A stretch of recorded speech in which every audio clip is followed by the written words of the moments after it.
Anong ganap sa mundo ng showbiz? Nanindigan si Christy Fermin na hiwalay na sina Catherine Bernardo at Daniel Padilla.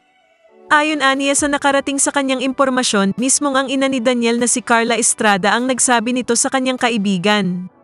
Sabi pa umano ng source ni Christy, nagsimula ang paghihiwalay ng Katniel kung kailan nagsimulang magpakita ng skin o magpa-sexy si Catherine. Kami pa maninindigan kaming tatlo na hiwalay na po talaga si Daniel Padilla at si Catherine Bernardo. Umami na po si Carla Estrada sa isa niyang kaibigan na wala na, tapos na.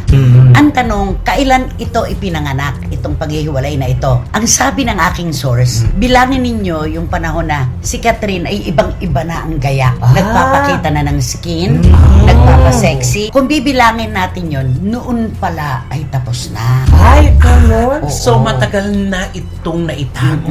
Buwan na ang bibilangin natin. Gayunpaman, katulad ng mga fan ng dalawa, umaasa rin daw si Christy na magkakaayos pa rin sina Daniel at Catherine. Kaugnay dito, pinabulaanan naman ito ng ina ni Daniel na si Carla Estrada.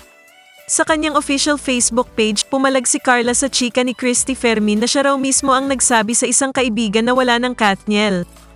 Ibinahagi ni Carla ang isang artikulo tungkol dito. Ito po ay walang katotohanan. Kailanman ay hindi ko pang hihimasukan o pangungunahan ang personal na buhay ng mga anak ko. Saad niya.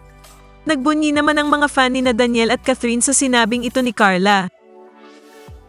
Kung nagustuhan mo ang content na ito, huwag kalimutang mag-subscribe at i-click ang share, like, at mag-comment ng inyong opinyon. And favor naman po, please don't skip the ads.